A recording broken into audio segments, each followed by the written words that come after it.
Okay, so we are going to look at the ideal gas law now. And remember, ideal gases are used to compare the behavior of real gases. So this is the formula that we are going to use. It's on the honors portion of your reference table. We have some familiar variables like P for pressure, we have V for volume, and we have T for temperature. Remember that temperature in gases always has to be in Kelvin.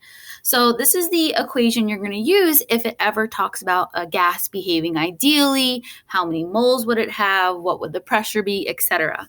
So we have some new variables in here. We have N, which is the number of moles, and we have R. And R is just a constant that we use to help solve this problem.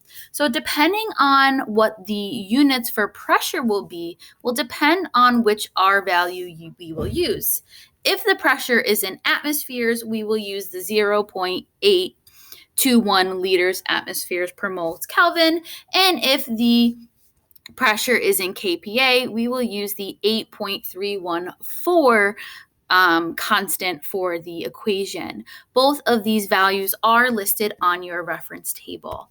So let's look at an example problem.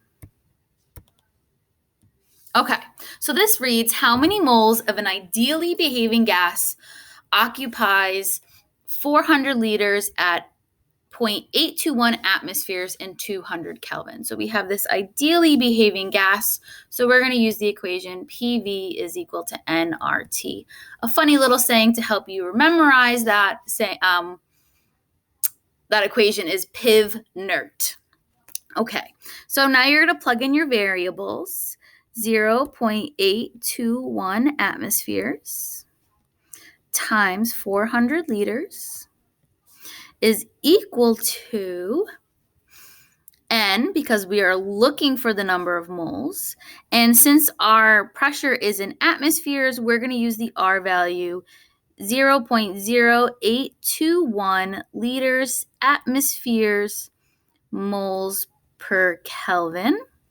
And if the temperature was in Celsius, you would have to convert to Kelvin, but here it is already in Kelvin, and now you're going to plug this info into your calculator. So this is 328.4 is equal to N.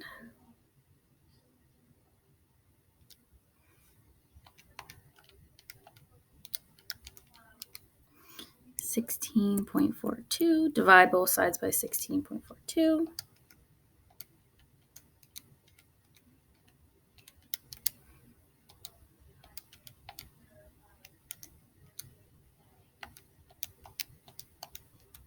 And you get N is equal to 20 moles. And if we look sig figs, we need one significant figure, so that is going to be our answer. Okay, so now let's try another problem. Okay, let's see.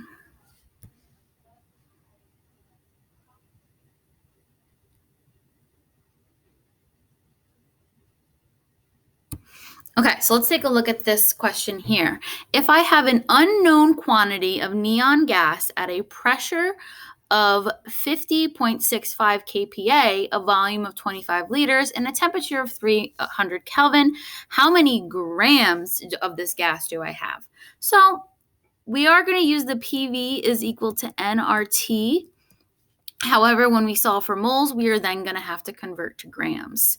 So since we have kPa, we are going to use a different R value in this problem.